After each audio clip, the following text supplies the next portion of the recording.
Turn to number 67. Blessed be the name.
Hello,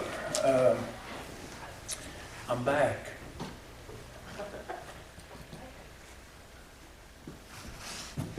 Been an interesting week. I've been working back down at Branton.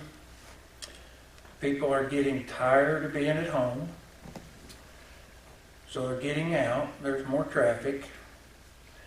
And when you have locals acting like tourists, it's pretty bad, because they're just running up there and just stopping in the middle of the road to look at something like they've never seen that tree before. So it's been entertaining down there. We're hopefully get that thing wrapped up so we get out of there and back where civilization is most of the time. Thought about this, and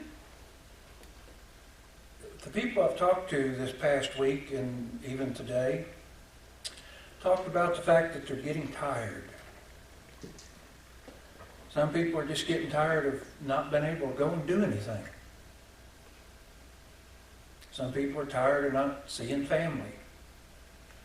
We had to make a run to the store the other night, and so we went by and saw the little twins through their storm door and waved at them and talked to them through the door, and they were just jumping up and down and hollering and all excited. And made it real hard not to open that door and hug those two little girls, but you know, people are getting tired. You see, as humans, we get wore out. Have you ever been so tired you cannot function? Tired of work, school, friends, family, having too much to do? Well, that too much to do is kind of not there right now, but you get kind of sluggish and your movements get a little shaky and you're not real confident in what you're doing and you just get tired. You see, people are getting that way right now. They're getting tired of waiting on God. They're getting tired of waiting on their check. They're getting tired of waiting on their job. They're getting tired. I had quite a conversation with a young lady at Lowe's the other day. I was looking about some flooring, and we've had a few conversations, nothing very in-depth because she kind of avoided it. She asked some very pointed questions about what I thought was going on, and left the door wide open. So we had church for about 30 minutes back there, and she didn't walk away. And she listened, and she thanked me. Now, I don't know what will come of it, but you know, people want to know what's going on. Some people are still scared. I've talked to some even this week that are just scared to death. We have a member of the extended family that possibly could have it. They know they have the 2 types of flu that's running around, and they're doing the tests for the others to see what all is there. So we don't know right now. But now we sit at home. As I look around this room, I see a lot of red pews. We normally have a lot of people in them. And much like everybody's been saying, I can't wait till we open them doors. And everybody, there's going to be a lot of hugging going on. Whether you want to be hugged or not, there's going to be a lot of hugging going on.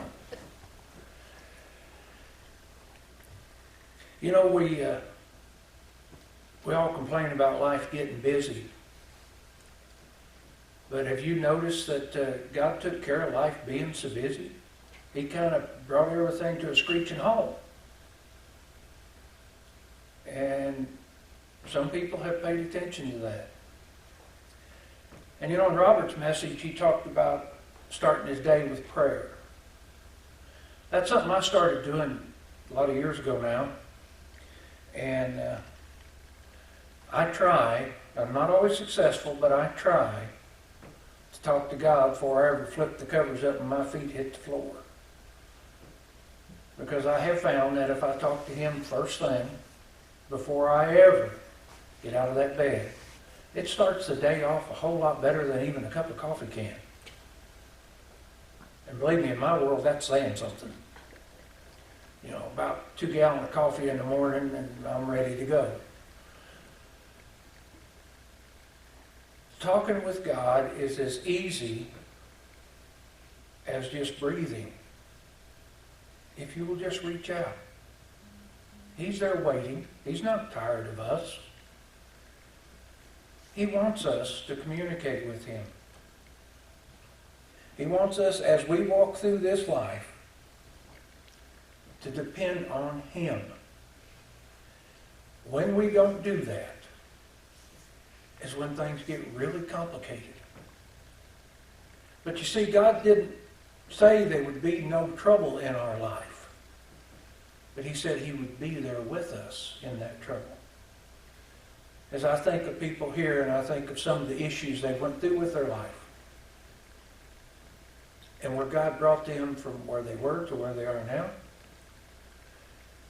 took them through the valley, through the very dark times, but brought them out the other side because they depended on what God was doing. If you get weary of holding God's hand, there's something wrong. You need to check yourself, because God doesn't get weary of helping us. He doesn't get weary of being there for us. He doesn't get weary of us asking. He doesn't even get weary of our fearful hearts. Because you see, He made us. So He knows what's inside us. Galatians 6:9. And let us not be weary in well-doing, for in due season we shall reap if we faint not. Well, you know, much like what Pastor said in his message, we know what the end is. We depend on God, and then one of these days we'll be out of here. And like I said last time, either on this earth or in heaven, it's going to be okay, because God's in charge. When we make a stand for Christ, as I have found myself doing quite a bit lately. In fact, just today, gentlemen I've worked with and I've known for probably 20 years. Been around him a lot. We spent about an hour sharing our testimony with each other of how we got saved and what God brought us through. So now I know I do have another brother in Christ at work that I can go share stuff with. And believe me, that gets pretty important. When you work in a place like I do, that not too many of them name the name of Christ in the right way. But when we make a stand, when we live a Christ life in front of people, they notice. They may think you're just downright odd, but they notice. And then there are also going to be the ones that I have found that were the most negative, I guess is a polite way to put it, are usually the ones that come up when nobody's around. I got this going on in my life. Could you pray for me? And you know, sometimes in the flesh you want to tell them what to do with that and where to go. But thankfully I've stayed out of the flesh and let God put the words in my mouth. Yeah, you want to have prayer right now? Sometimes they've said yes. So, oh, no, just pray for me. You see, the unsaved, the ones that don't know God, are fearful of what God has because it's unknown. You see, I have the answers right here in this little book. And it tells me what's going to happen. It tells me what God's going to do. It tells me where I'm going to go. Philippians 3:14. I press towards the mark for the prize of the high calling of God in Jesus Christ. You see, God's got a place for us. He's got a calling for us. He just wants us to keep plugging along, much like a marathon runner. They can't see the end. All they know is it's out there. Now, I've talked to a few marathon runners and I thought they were slightly crazy. But that's okay. That's what they want to do. But they don't know where they're going. They just run. They're aiming at that mark out there. That's what God calls us to do, is aim for the mark and run the race He has put before us. Philippians 4:11 through 13. Not that I will speak in respect of want, for I have learned in whatsoever state I am, therewith to be content. I know both how to be abased and I know how to abound. Everywhere and in all things I am instructed both to be full and to be hungry, both to abound and to suffer need. I can do all. Little bitty word that really is huge. I can do all things through Christ, which strengthens me. Thank you.